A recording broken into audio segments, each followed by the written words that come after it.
Lupa City, congratulations. That's from his book, actually, on talking. Larry King wrote a book on talking, said to be one of the best conversationalists, no, in America. So sabi niya, makinig ka. Kung minsan daw, manahimik ka. Kung may matututunan ka. Okay. So, ready na ba tayo? Yes, take down notes na. Change 101 sa Radyo 5, 92.3 News FM. Okay, before I call in my guest, I offer this to my guest. Naks naman, gano'n, no? Every other month, meron po kaming gathering of people in media and among friends, showbiz. Ako hindi naman showbiz, more of media. And this is called by no other than Rufa Gutierrez, si kapatid. Diba? Magte-text yan. Sabi niya, sige na naman, magkaroon naman tayo ng word study. And I would facilitate that. Mas ninenervous pa ako sa mga session na yun kasi sa mga seminar eh. And then we would have 20, 25 people on different topics. Minsan professional life, kanyan, or balance of life. Yung topic po namin last Wednesday which we'd like to share with you today is this: Are you ready for love? Wow! Preparing our hearts and our calendars for true love. By Anthony and Maricel. Struggling for love. Naks naman, struggling for love. Lahat naman tayo nagsastruggle, di ba, Ana? Right? So all of us are struggling. It's important to struggle because you start worrying when you're no longer struggling. Di ba? Kasi kung wala nang struggle, ibig sabihin, gumive up ka na. So, struggling for love. Are you ready for love? So this is for first-timers. This is for nth-timers. Okay? So, Pam, para sa'yo rin to, ha? This is also for people currently in relationships. So, pwede to for married couples if you want your love to be strengthened. In fact, when I was preparing this session, ako nga ang natuto eh. Diba? I was convicted, reminded, and encouraged in the process. So, 5 things to remember to ready yourself for love. So, take down notes, Ana. Okay. If you want to be ready for love, number 1, nasa screen natin, ready yourself when the opportunity comes, you're able to make the most of it. The first principle, kailangan ihanda mo. Hindi ito basta nangyayari. Diba? Getting ready is a deliberate choice. Can we just stress that? Decision yan. Hindi yan biglaang sitwasyon.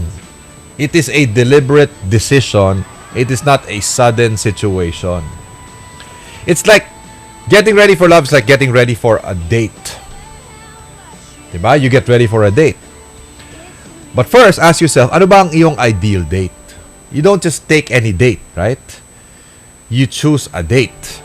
Papayag kang i-date ka. And then, kapag pumayag ka na, because of certain criteria, meron ka mga basis, diba, basehan na itong gusto kong i-date, tapos nag-yes ka, then, obviously, you prepare for that date. Maliligo ka.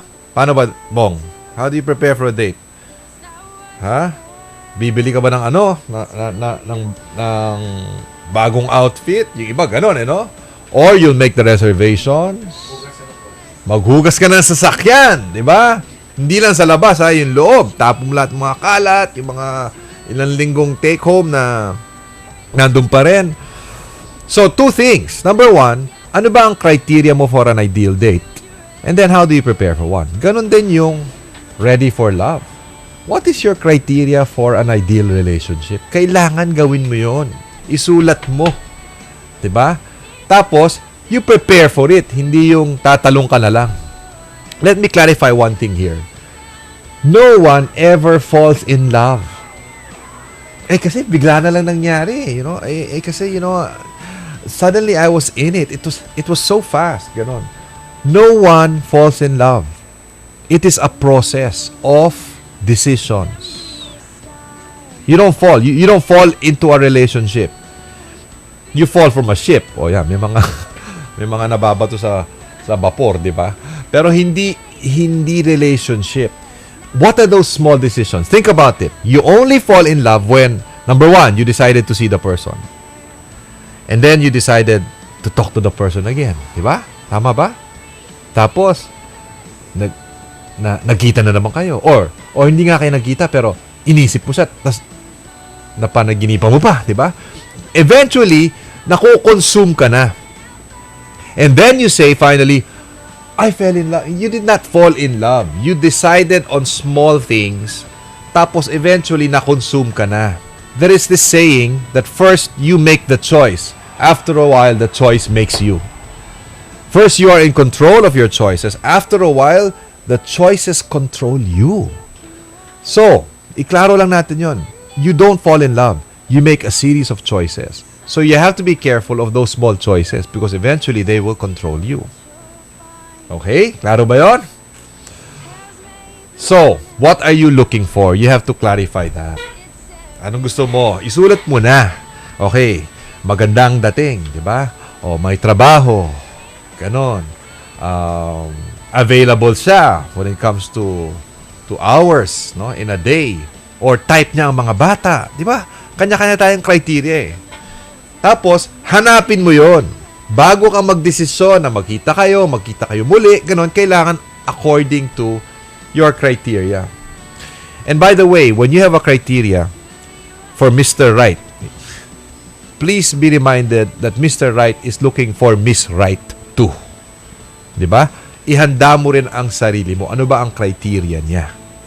So the first point is, getting ready is a series of choices. You don't fall into love.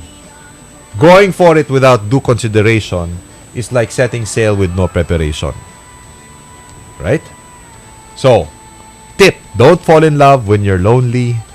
Fall in love when you're ready. Woo! Diba? Diba? Huwag pagmalungkot na. Dapat paghanda ka na. That's number 1. Amen, Bong?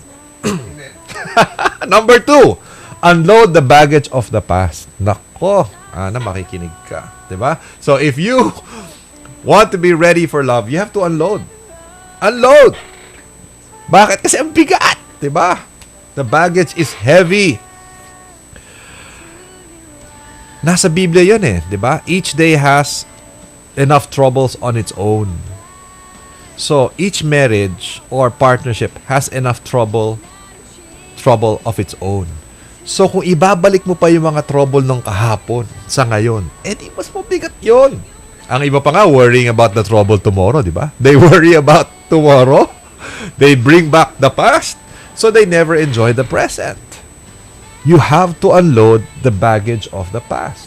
So, itong tanong what issues of your past still live in your present? O, yan ang tanong. What issues of the past still live in your present? For example, abandonment.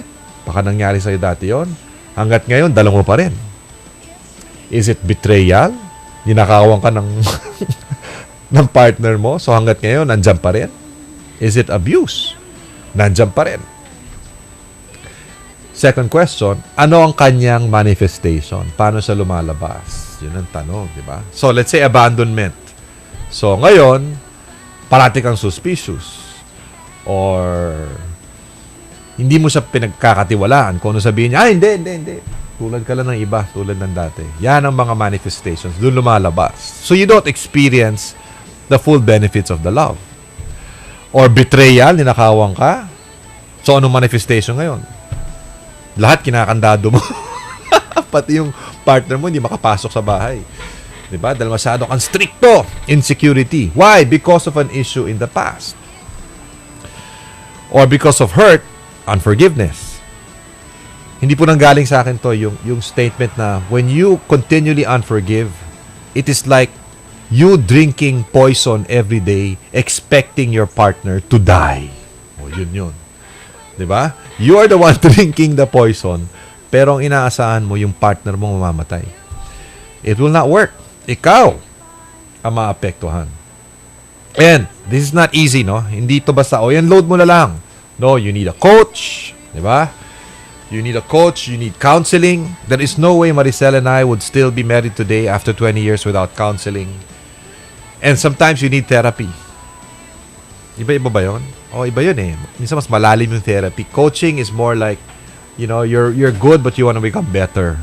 Ang therapy, tama eh. Kailangan ayusin. At lahat tayo, di ba? Nangangailangan. So, one thing you do is forget the past, sabi ni Paul, and you move towards the finish line. towards the present and the brighter future. Am I building or investing in my next relationship, or am I simply soothing and nurturing the pain of the past? That is number 2. Number 3, 5 lang to eh. Find and fill yourself so you can overflow to others. So, you want to ready yourself for love? Find and fill yourself so you can overflow to others. Kailangan unahin mo ang sarili mo. That is not selfishness, that is wisdom. See, love others as thyself. So, sino ang peg? Yung others? Hindi, ang peg, ikaw. Love others as thyself. You have to put yourself first. I just finished the KPS, diba? Knockout Presentation Skills Seminar. Isa sa pinaka-importante dyan is to feel yourself first before the presentation. You have to study first. You have to sleep first. You have to be happy first. You have to be motivated first. Then you can pass on the learning, the motivation to your audience. You cannot give what you don't have.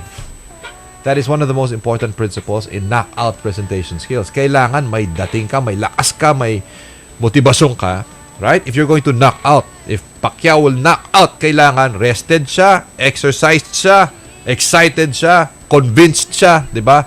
Naniniwala siya. Then, you can pour out. People ask me, Anthony, how do you divide your time between work and family? I do not divide my time between work and family. I divide my time between work, family, and me. Yung pangatlo, me, personal. Then, pag happy ang personal, okay ang professional, okay ang relational. It starts with personal. So, the idea is to be filled first. It's to be complete first. It's to be comfortable with yourself first before reconnecting with others. As the psalmist wrote, no? The Psalms, all my springs are in you. So, I allow you, God, first to fill me, then I can fill others too. Ito, God's apprenticeship before His courtship. God's apprenticeship before His courtship. But of course, while waiting, you can pray. Diba? I love this prayer. 37 years old siya. Wala pa siyang partner. Itong dinasal niya, kwinento to ni Chuck Swindoll, one of my favorite authors, no, and speakers. So, 37-year-old single to ha, wala pa siyang partner. Itong dinadasal niya gabi-gabi, Lord, here I am in prayer. Please hear me if you can. I've hung a pair of trousers here. Please fill it with a man. Yun ang kanyang prayer gabi-gabi. So, hang a pair of trousers, idasal mo na bigyan ka ng lalaking kakasya dyan. And she did find her husband and had many kids after. Nagkwento to sa simbahan na nakakatuwa, di ba? So, it's okay to ask. But wait, first fill yourself, then you can overflow to others. Number 4, follow the examples and advice of those who have loved before you or ahead of you. So, kailangan meron kayong pegs, meron kayong mga advisors, meron kayong mga pinupuntahang couples, right? That will give you their own wisdom. That's why excited lahat yung mga nandun kasi nagkikwentuhan yung mga may asawa, yung mga may dating asawa, people sharing experiences. The Law of the Inner Circle by Dr. John Maxwell. Those closest to you will determine your level of success. Those closest to you, kung saan ka pinakamalapit, hanggat dun lang ang galing mo. So, ang binabarkada mo hanggat dito ka lang. But when you seek advice and you meet people who are much higher than you in terms of success and accomplishment, hihilahin kang pataas niyan. Pero kung ang kasama mo, mababa sa'yo parate, hihilahin kang pababa niyan. Those closest to you will determine your level of success. So Maricel and I, we hang on for dear life to at least, I think, 8 to 10 couples through the years. Kasi each couple may strength yan, hindi naman perfect ang isa, di ba? So meron kaming linalapitan pag may problema sa pera, meron pagdating sa bata, meron pagdating sa spiritual life namin. See? Meron pagdating sa romance. Meron sa sex education. Huy! Na-pause ako dun. Every marriage is a textbook on marriage. Okay? That is from Dr. Bolet Bautista, one of the top psychotherapists in this country. Which means you study different marriages, there's something to learn in each one. And of course, something to unlearn also. So, make sure hindi ka nag-iisa. You peg yourselves against other couples and you stretch yourself to your maximum capacity. And finally, anticipate by opening up your schedule, adjusting your routines, and be open to surprises. Asahan mo na